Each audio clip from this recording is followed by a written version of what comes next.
बिस्मिल्लाहिर्रहमानिर्रहीम। अस्सलामुअलैकुम। मैं काशिफ राजपूत आप सबको अपने चैनल पर खुश आमदीद कहता हूं और उम्मीद करता हूं आप सब खैर व आफियत से होंगे।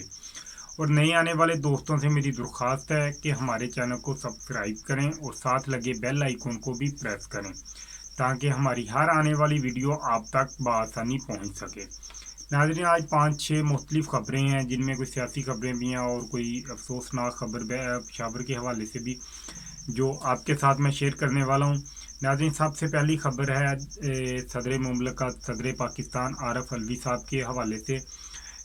पीटीवी हमला केस के आज केस की समाअत थी, तो उसके हवाले में से ये ख़बर है कि उसमें आज सदर आरफ अलवी साहब जो हैं वो पेश हुए हैं अदालत में। तो आज केस की समाअत थी, तो और सदर साहब खुद गए हैं पेश होने के लिए। और आर्टिकल जो 248 के तहत जो रायत मिलती है सदर साहब के लिए, सदर साहब ने वो लेने से इनकार कर दिया। और सदर साहब ने कहा है कि जी मैंने वो नहीं लेनी, आप मुझे आम आदमी के तौर पर जो है वो मेरे साथ मैं वैसे ही आम आदमी के तौर पर ही पेश होऊंगा अदालत में। और उसके मुझे आम आदमी समझ के केस को देखें और जल्दी इसका फ़ैसला करें और इंसाफ पर फ़ैसला करें। नाज़रीन, बहुत अच्छी बात है जो उन्होंने ये रायत लेने से इनकार किया आर्टिकल 248 वाली। मैं तो कहता हूँ बड़ी अच्छी बात है और आने वाले जो सदर होंगे उनको भी चाहिए कि इस तरह के यानी कि जो रायत पसंदा है उनको यानी कि ना ले। आम आदमी की तरह सबका फैसला होना चाहिए। एक गरीब आदमी का जिस तरह केस सुना जाता है, जिस तरह वो अदालत में पेश होता है, जिस तरह उसका फैसला होता है, उसी तरह ही सबका होना चाहिए। तो नाज़रीन, दूसरी ये भी खबर है, दूसरी तरह देखा जाए तो डॉक्टर साहब आरफ अलवी साहब जो हैं आज एक प्राइवेट गाड़ी में अदालत में आए हैं। और गाड़ी जब अदालत के अहाता में पहुंची है, ब्लैक कलर की गाड़ी थी, BMW गाड़ी थी, जिसके नंबर प्लेट भी नहीं लगी हुई थी। एक तरफ तो वो आम आदमी की तरह फैसला करवा रहे हैं और दूसरी तरफ बगैर नंबर प्लेट वाली गाड़ी से वो आ रहे हैं। जैसा कि आम आदमी को तो बगैर नंबर प्लेट के गाड़ी चलाने की इजाज़त ही नहीं है। तो ये उनकी आज पेशी थी। और एक तरफ तो आम आदमी की बात कर रहे हैं और दूसरी तरफ बगैर नंबर प्लेट की गाड़ी इस्तेमाल कर रहे हैं। तो नाज़रीन, जो दूसरी खबर है वो है पीपल पार्टी के हवाले से। आपको पता है पीपल पार्टी का लॉन्ग मार्च जारी है, इस्लामाबाद की तरफ वो आ रहे हैं। बिलावल भुट्टो साहब और आसफा भुट्टो साहब साथ हैं उनके, जो कि इस लॉन्ग मार्च की क़यादत कर रहे हैं और पंजाब में वो दाखिल हो चुके हैं। तो आज वो खानेवाल में थे जहाँ पर आसफा भुट्टो साहब ज़ख्मी हो गए हैं। उनके चेहरे पर जो ड्रोन कैमरा उनकी कवरेज कर रहा था, वो ड्रोन कैमरा की वजह से वो ड्रोन कैमरा जो आके उनके साथ टकराया है, उनके चेहरे पर टकराया है, तो उसके पार लगने की वजह से ना उनका चेहरा ज़ख्मी हो गया।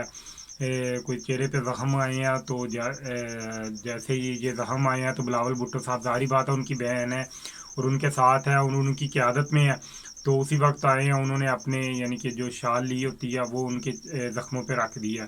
और बिलावल भुट्टो साहब के जो सिक्योरिटी गार्ड हैं, जो उनकी सिक्योरिटी, उन्होंने जो ड्रोन ऑपरेटर था उसको पकड़ लिया।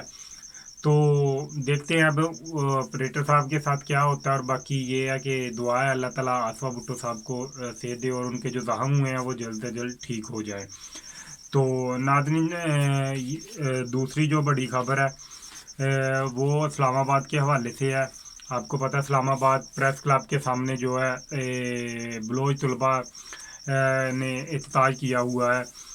बलूचिस्तान से आए हुए तलबा ने इस्लामाबाद प्रेस क्लब के सामने जो है एहतजाज किया हुआ है, उसके हवाले से है। नाज़रीन, सबसे पहले आपको बताएं इन्होंने एहतजाज किया क्यों है। पिछले कुछ दिनों में एक तलबा शहीद भी हुआ बलूचिस्तान में, और एक तलबा जो है कायदे आज़म यूनिवर्सिटी से लापता हुआ है, अगवा हुआ है, जिसकी वजह से ये इन्होंने इस्लामाबाद प्रेस क्लब के सामने आके धरना दिया हुआ है। और नाज़रीन, पहले तो बात ये है कि जो भी हुक्मरान आता है हमारा बलूचिस्तान को सहूलतें देने के, उसके बारे में बातें करके आ जाता है, लेकिन बाद में उसके कोई यानी कि बलूचिस्तान की जो अवाम है उनके बारे में कुछ नहीं सोचा जाता। तो नाज़रीन उसमें ये भी बात है, आज जो इस्लामाबाद में धरना दिया उस पर पुलिस वालों ने तशद्दुद भी किया, लाठी चार्ज भी किया, और उसके बाद FIR भी हुई हैं, गिरफ्तारियां भी शुरू हो गई हैं। और उस धरने में जो है हमारी वफाकी वज़ीर इंसानी हकूक़ की श्री मज़ारी साहब, उनकी बेटी भी थी ईमान मज़ारी साहबा, उनके खिलाफ भी पर्चा दर्ज हुआ है, FIR दर्ज हुई है। और FIR दर्ज जो हुई है उसमें जो दफ़ा लगाई गई है वो बगावत की दफ़ा लगाई गई है। सोचने वाली बात है, बड़ी हैरत की बात है और अफसोस वाली बात है कि एक हमारी वज़ीर है, वफाकी वज़ीर, उनकी बेटी श्री मज़ारी साहबा की बेटी जो है ईमान मज़ारी साहबा, उन पर बगावत की ये लगाई जा रही है दफ़ा। ये हम क्या पैगाम देने जा रहे हैं और अपना क्या दिखाना चाह रहे हैं दूसरे ममालिक को अपने बारे में, अफसोस है। और उसके साथ ही नाज़रीन ये भी एक हैरत की बात है, हमारे एक भाई हैं, सहाफ़ी भाई हैं, और वो भी वीलॉग वगैरह करते हैं और सहाफ़ी हैं, असद अली तूर साहब, वो उधर खड़े थे, वो उधर कवरेज कर रहे थे, वीडियो बना रहे थे कैमरे के साथ। उन पर भी FIR होगी और उन पर भी बगावत की ही FIR हुई है। सोचने वाली बात है कि एक तरफ वफाकी वज़ीर साहबा की बेटी पर हो रही है, दूसरी तरफ एक जर्नलिस्ट है जो उधर कवरेज कर रहा है, उस पर भी बगावत की FIR दर्ज हो गई है।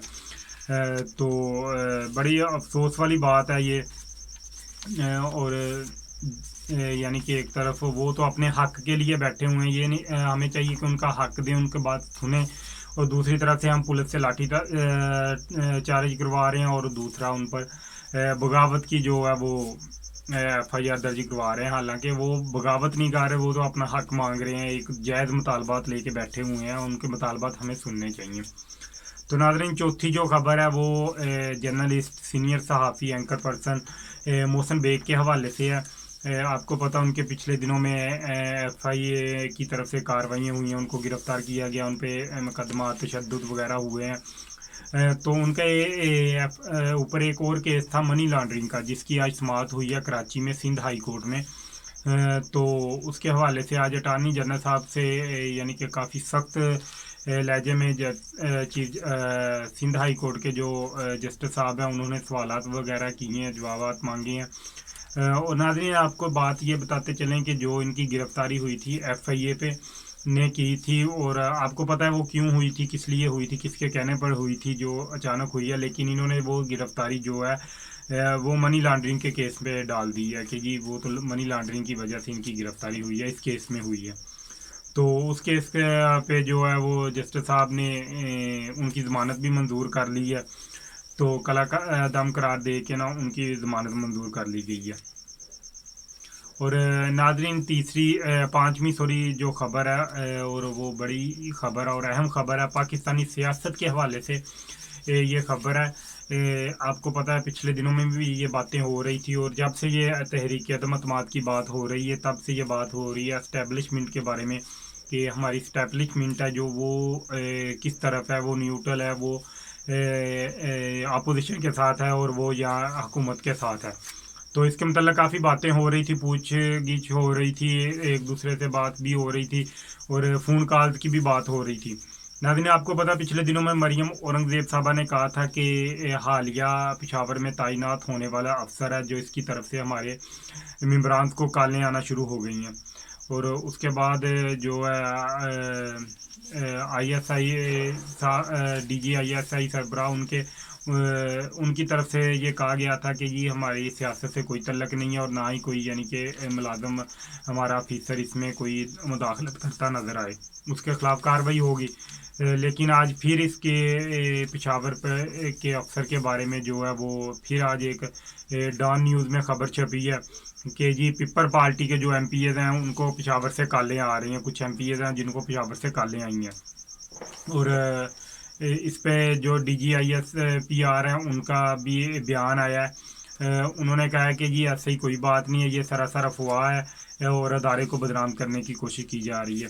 जारी बात है उन्होंने कोई तहकीक की होगी तो जिसके बाद उन्होंने ये बात की है, लेकिन ये बात है कि दोनों तरफ से, दोनों पार्टियों की तरफ से ये बयान आया, लेकिन उन्होंने अदारे पर बात नहीं की, ना ही अदारे की तरफ इशारा किया, ना ही अदारे पर बात की है। उन्होंने सिर्फ ये कहा है कि पेशावर में तैनात होने वाले अफसर पर वो जस्ट एक बंदे की बात कर रहे हैं और एक फ़र्द की बात कर रहे हैं और पेशावर के हवाले से बात कर रहे हैं کہ پشاور میں تعینات ہونے والے افسر کی طرف سے کالیں آ رہی ہیں یا پشاور سے کالیں آ رہی ہیں.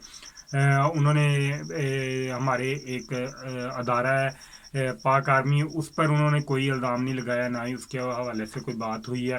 لیکن D G I S P R کی طرف سے یہ جو ہے انہوں نے کہہ دیا کہ نہیں جی یہ افواہیں ہیں، یہ صرف ادارے کو بدنام کرنے کے بارے میں کی جا رہی ہیں. تو ناظرین جو چھٹی خبر ہے اور بہت ہی افسوسناک خبر ہے اور افسوسناک ہولناک خبر ہے، جس کے بارے میں خبر سنانے میں بہت زیادہ درد محسوس ہوتا ہے، جس کی آج ہم نے ویڈیوز دیکھی ہیں. ویڈیوز دیکھنے میں بہت زیادہ درد محسوس ہو رہا ہے. ہر طرف خون ہی خون، لاشیں ہی لاشیں ہیں جو پڑی ہوئی ہیں. آپ کو پتہ ہے کہ آج جو ہے پشاور میں قصہ خانی جو ان کا بازار ہے، مشہور بازار ہے پشاور کا، اس میں نمازی نماز پڑھ رہے تھے، نماز جمعہ ادا کر رہے تھے. نماز جمعہ کے دوران ایک درندے نے آ کر ادھر خود کچھ دھماکہ کیا، جس سے ابھی تک کی اطلاعات کے مطابق 35 جو افراد ہیں وہ شہید ہو گئے ہیں اور 60 سے زیادہ جو ہیں وہ زخمی ہو گئے ہیں.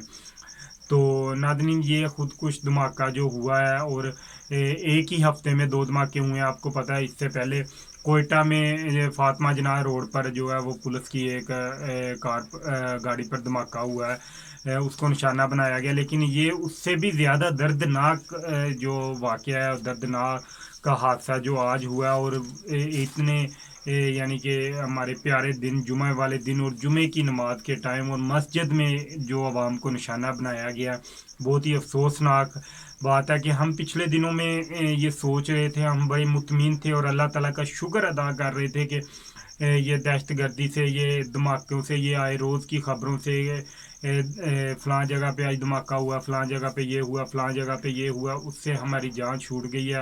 اور ہم اللہ تعالیٰ کا لاکھ لاکھ شکر ادا کرتے تھے کہ ہم اب سکون سے ہیں، پاکستان اب بہتر ملک ہے اور امن پسند ملک ہے. اور دوسری طرف ہی یہ کچھ دنوں سے، اس سے پہلے لاہور میں ہوا، اور پھر اسی ہفتے میں 2 ایسے واقعات ہونا بڑے ہی افسوسناک بات ہے. اور دعا ہے ہماری کہ اللہ پاک جو شہید ہوئے ہیں ان کو جنت الفردوس میں اعلیٰ مقام عطا فرمائے، اور جو زخمی ہیں ان کی صحت یابی کے لیے بھی ہم دعا کرتے ہیں. اور یہ بھی دعا کرتے ہیں کہ اس جو واقعہ کو پایا تکمیل تک پہنچانے کے لیے جس نے بھی جو یعنی کہ بات کی ہے، جو عمل کیا ہے، جو اس میں کیا، اللہ تعالیٰ ان کو کیفے کردار تک پہنچائے اور ان کا چہرہ عوام کے سامنے جلد سے جلد لائے. ہمارے ادارے جو ہیں وہ پچھلے کئی یعنی کہ سالوں سے ویسے تو کر رہے ہیں کہ یہ دہشت گردوں کے خلاف آپریشن ہو رہے ہیں. ہمارے جوانوں نے اپنی جانیں بھی قربان کی ہیں ان دہشت گردوں کے خلاف آپریشن میں، اور پھر یہ واقعات دوبارہ شروع ہونا بڑی ہی افسوس کی بات ہے. دعا ہے کہ اللہ پاک زخمیوں کو جلد سے یاب کرے. اور ناظرین تب تک کے لیے ہمیں اجازت دیں، ملیں گے کسی اگلے ویلوگ پر. اللہ حافظ.